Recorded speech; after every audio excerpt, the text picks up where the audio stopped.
오늘 우리가 있는 말씀은 역대하 14장 말씀입니다. 유다 왕의 세 번째 왕인 아사 왕에 관한 기록이 시작이 됩니다. 르호보암 17년의 통치, 또 아비야 2대 왕의 3년 정도의 통치, 그리고 이제 세 번째 아사 왕의 41년 통치에 대한 기록이 이제 시작이 되는 부분이 24장에 나타납니다. 왕이 되는 것도 당시로서는 다윗의 후손, 다윗의 왕가로부터 계속 이어지기 때문에 세습이 되는 성격이 강하지만 왕이 된 것보다 더 중요한 것은 그 하나님 앞에 어떤 왕이 되는가, 그리고 백성들 앞에서 결국 어떤 왕이 되는가 하는 것이 대단히 중요한 일이 됩니다.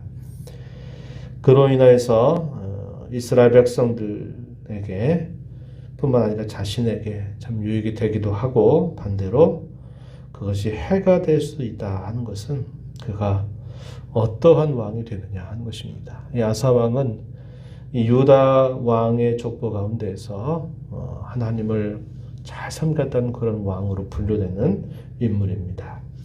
우리가 읽은 말씀 앞에 가서 보시면 이렇게 말합니다. 2절 가서 보면 아사가 그의 하나님 여호와 보시기에 선과 정의를 행하였다, 이렇게 표현합니다. 종교적인 그런 정책들을 기억하는 일들을 그가 하게 되는데요. 3절 가서 보면 이방 제단, 산당들 없애고 주상들은 깨뜨리고 아세라 상은 찍어버렸다, 이렇게 표현했습니다.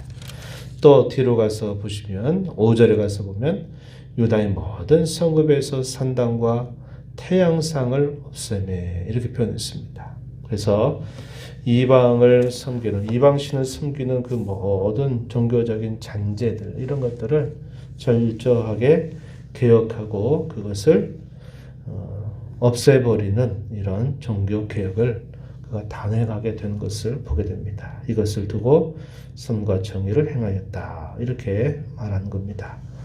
상당히 강력한 종교를 기억하는 정책을 펼치게 된 것입니다. 그것이 그들에게는 평안의 원인이 되었다라고 이야기해 줍니다. 전쟁이 없었고 또 전쟁이 없는 동안 평화를 누리면서 그들의 성읍을 더 견고하게 세우고 또 유다의 군사들을 더욱더 잘 정비할 수 있는 기회들을 마련하게 되었다, 이렇게 설명해 주고 있습니다. 아사 왕이 되면서 유다 백성들에게 힘주어 강조했던 표현이 뭐냐면 4절 말씀에 보면은 그 조상들의 하나님 여호와를 찾게 하였다.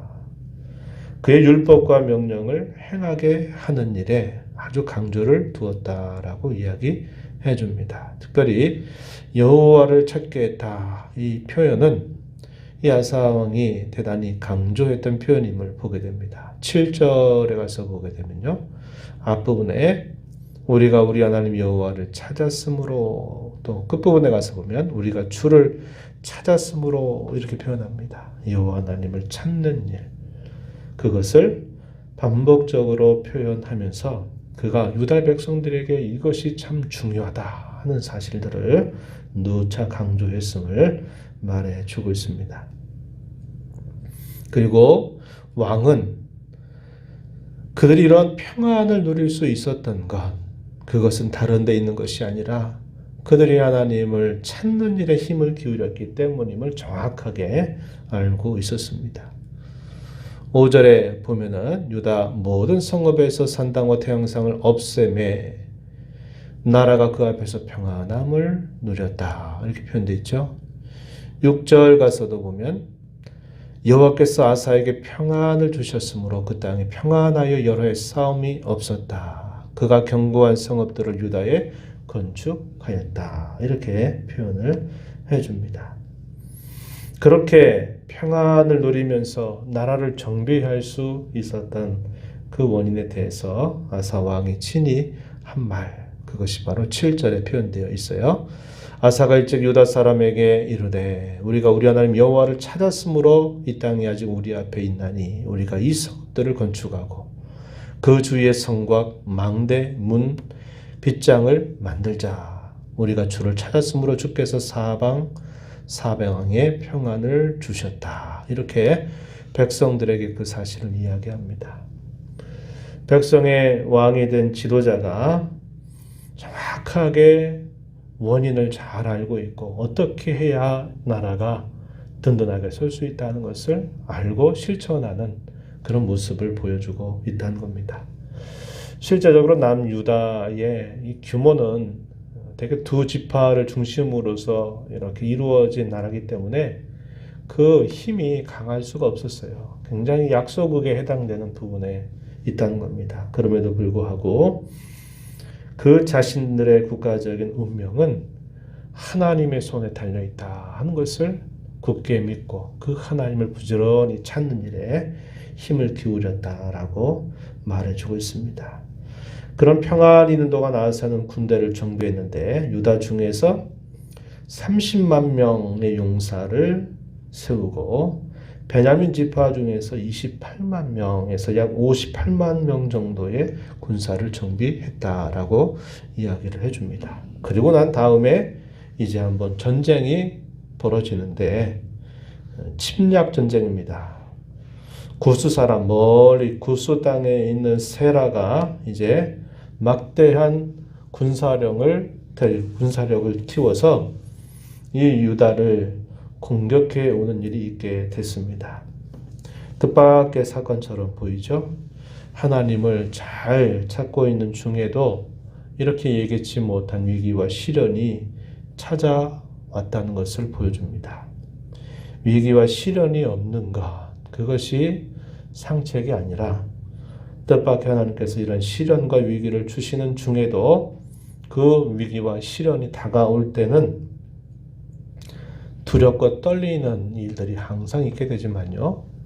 그 일이 지나가게 될 때는 무엇을 남겨주냐면 신앙을 더 돈독하게 해주기도 하고 더 많은 것들을 부유하게 해주는 결과를 남기고 떠나간다 된다는 겁니다. 그래서 우리가 시련과 위기가 올 때 이 일이 왜 내게 왔을까라는 생각만 하지 말고 내 자신을 하나님 앞에서 잘 점검하고 잘 감당하고 이겨나갈 수 있는 지혜와 힘을 구해서 그 위기와 시련을 잘 이겨나가게 되면 그것이 우리에게 주는 유익이 대단히 크다 하는 것을 우리는 알게 된 것입니다. 이 침공 사건이 보여주는 것이 바로 그러한 단적인 예를 보여주는 겁니다. 처음에 찾아올 때는 그 군사력이 막강했어요. 군사만 해도 100만 명입니다. 거의 이 유다의 한 2배 가까운 정도의 군사수를 자랑하고 엄청난 대군을 거느리고서 이 유다를 침공하게 됐어요. 그뿐만이 아닙니다. 병거가 무려 300대 정도였다 했습니다. 엊그제도 그런 얘기를 드린 것 같지만요. 이 병거의 힘은 오늘날 마치 탱크와 같은 그런 힘이에요. 사람이 칼을 들고 방패를 들고 싸우는 거하고 병거 한 대를 끌고 나가서 싸우는 거하고는 그 군사력이 비교할 수 없을 만큼 큰 겁니다. 그러니까 막강한 군사력을 가지고서 이 유다 나라를 침공해 왔어요. 국가적인 위기 상황이 닥치게 된 것입니다. 그때 아사가 어떻게 했느냐? 먼저 하나님 앞에 부르짖어 기도하게 됩니다. 하나님을 찾는 일에 힘을 기울이는 과정에서 위기와 시련을 만났어요. 그 위기와 시련 앞에서 하나님을 향하여 간절하게 부르짖는 겁니다. 하나님을 찾고 구하면서 부르짖는 것, 하나님께서 그것을 그냥 지나치실 리가 없죠. 이 아사 왕이 어떻게 기도합니까? 11절 가서 한번 보시면은 이렇게 말합니다. 아사가 그의 하나님 여호와께 부르짖어 이르되 여호와여 힘이 강한 자와 약한 자 사이에는 주님밖에 도와줄 사람이 없습니다. 그러니 우리 하나님 여호와여 우리를 도와주소서. 우리가 주를 의지하며 주의 이름을 의탁하옵고 이 많은 무리를 치러 왔나이다. 여호와여 주는 우리 하나님이시오니 원하건대 사람이 주님을 이기지 못하게 하옵소서.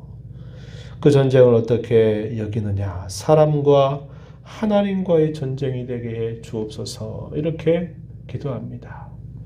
강한 자와 약한 자 사이에 주님의 누가 우리를 도우실 수 있겠습니까? 라고 아사왕이 하나님 앞에 간절하게 호소하면서 기도하고 그리고 마침내 그 전쟁에 임하게 되는데 놀라운 일이 일어나게 된 겁니다. 12절 보면 여호와께서 치셨다. 그랬더니 구스 사람들이 도망하였다. 이렇게 표현하죠. 14절 가서 보면은 또 그 일이 끝나고 난 다음에 그랄 땅, 남방에 있는 그랄 땅까지 차지하게 되는데 이 그랄 사면에 있는 모든 성읍의 백성들까지도 여호와께서 두렵게 하셔서 그들로 하여금 또다시 그 땅의 사람들로 하여금 항전하지 못하도록 이 전쟁에 대항하지 못하도록 하나님이 두렵게 하셔서 많은 노략문들을 가지고서 예루살렘으로 돌아오게 하셨다. 이렇게 표현을 해줍니다. 13절 끝에서도 말하죠. 이는 여호와 앞에서와 그의 군대 앞에서 패망하였음이라. 노략한 물건이 매우 많았더라. 이렇게 말해줍니다. 이런 전쟁사는 사실상 인류의 전쟁사에서 찾아볼 수 없을 정도의 아주 희귀한 사건이에요. 이건 하나님의 기적적인 사건일 수밖에 없습니다. 군사력으로 보나 여러 가지 면으로 도무지 약소국가였던 이 유다가 이길 수 있는 승산이 없어요. 그런데 그 승리가 온전한 승리였다라고 말해줘요. 13절에서도 보면은 구스 사람이 엎드러지고 살아남은 자가 없었다. 그 100만 명 그리고 300대에 이르는 병거를 가지고 왔던 모든 사람들이 살아남은 사람이 없이 다 죽었다. 이렇게 말합니다. 전쟁을 하는 그 일, 그리고 그 일 속에서 하나님이 허락하신 완전한 승리, 이것을 말해줘요. 그리고 그 승리의 원인은 오직 하나님께 있었다라는 겁니다. 물론 이 유다 백성들이 어떻게 했을까요? 하나님을 의지해서 죽을 힘 다해서 목숨 걸고 싸웠을 겁니다. 그런데 그 모든 결과를 하나님께서 결국 인도하셔서 온전하고도 완전한 승리를 거두게 하셨다는 것을 말해주고 있는 겁니다. 우리가 이 말씀을 보면서 우리가 분명히 생각하는 교훈이 있어요. 그건 뭐냐면 하나님을 찾고 하나님을 구하게 될 때 진정한 평안이 찾아오게 된다는 것, 또 하나님을 구하고 찾을 때 진정한 승리의 결과를 가져다 준다는 것을 우리가 보게 됩니다. 평안을 누리고 어떤 어려운 일을 극복해서 그 일이 잘 마무리되는 그 모든 일들은 하나님을 찾는 일에 있다. 하나님이 해주셔야만 된다 하는 것을 우리 이걸 통해서 잘 배우게 됩니다. 우리 하나님이 어떤 분인가를 알아요. 성경을 통해서 알고 또 많은 들은 말씀들 통해서 하나님이 이런 분이다라는 걸 머릿속으로 압니다. 그런데 우리에게 약한 부분이 뭐냐면 실제적으로 하나님을 찾고 구하는 일이 대단히 약할 수 있다는 겁니다. 머릿속으로 알고 있지만 내가 살아가는 삶 속에서 하나님을 찾고 구하는 일들이 따라오지 못하게 되는 경우들이 참 많아요. 아사 왕이 잘했던 부분은 바로 그겁니다. 하나님을 바르게 알 뿐만 아니라 그 하나님을 실제적으로 찾고 구하는 일에 힘을 기울였다고 하는 거예요. 그것이 그들이 평안을 누릴 수 있었던 중요한 원인이 되었고 전쟁의 위기가 닥쳤을 때 그들이 그 전쟁으로부터 온전한 승리를 거두게 되는 중요한 원인이 되었음을 보여줍니다. 처음에 이 세라의 침공 앞에서 그것이 얼마나 그들에게 두려움이 됐을 거예요. 그런데 그 시련과 위기가 하나님의 함께 하심으로 말미암아 마무리해서 지나가게 되니까 뭐가 남았어요? 유다 백성들을 아주 부요하게 하고 유다 사방에 있는 민족들로 하여금 두려움을 갖게 한 겁니다. 비록 저 유다가 약속과처럼 땅이 넓지 않은 그런 나라지만 저 나라 함부로 건들 수 없겠다. 참 무서운 나라다 하는 이런 마음을 갖게 되었다 하는 것입니다. 우리가 살면서 다가오는 어떤 시련이나 위기라고 하는 것도 다가올 때는 두렵고 또 낙심이 되기도 하고 힘들기도 하지만요. 그것을 하나님을 잡고 의지함으로 그 모든 일들을 잘 감당하게 되면요. 그 결과가 우리에게 많은 유익을 준다는 것을 우리는 이 이야기 속에서 배우게 됩니다. 오랜 공경과 시련이 계속되는 상황 속에서 우리가 무엇을 찾고 구해야 될까지인가를 이런 말씀을 통해서 깨닫게 되는 것입니다. 이 깨달은 말씀 따라 우리 하나님을 알 뿐만 아니라 늘 찾고 구하는 그런 하나님의 사람으로 서가는 우리 자신과 또 그러한 교회가 되도록 함께 기도하고 힘써 나가는 모두가 되기를 바랍니다. 하나님 아버지, 복되고 거룩한 주일 또 이 새벽 시간 저희들을 깨워주셔서 오늘도 아버지 앞에 저희들의 걸음을 인도해 주신 것을 감사드리옵나이다. 옛적에 유다의 역사를 살펴보면서 여호와 하나님을 알 뿐만 아니라 하나님을 찾고 구하는 구체적인 삶의 모습 속에 유다 나라는 비록 영토적으로는 작았지만 그들은 평안을 누릴 수가 있었고 또 찾아왔던 전쟁의 큰 위기 가운데서도 크고 완전한 승리를 거두어내서 그걸 통해서 하나님께 영광을 돌렸던 모습을 저희가 살펴보았습니다. 우리가 이 땅에 살면서 무엇에 힘을 기울여 살아야 될지, 우리의 삶이 어떻게 해야 평안을 얻으며 시련과 위기 앞에서 당당하게 그것을 감당하고 또 그것을 이겨나가게 될지 저희가 그 중요한 비책을 배우게 됩니다. 하나님 언제나 구하고 찾는 저희들의 신앙이 되게 하시고 그러한 삶이 되도록 저희들을 인도하여 주시옵소서. 은혜의 보좌 앞에 나왔습니다. 아버지께 손을 두고 구하는 모든 간구의 제목을 주께서 들어응답해 주시길 바라며 예수님 이름으로 기도하옵나이다. 아멘.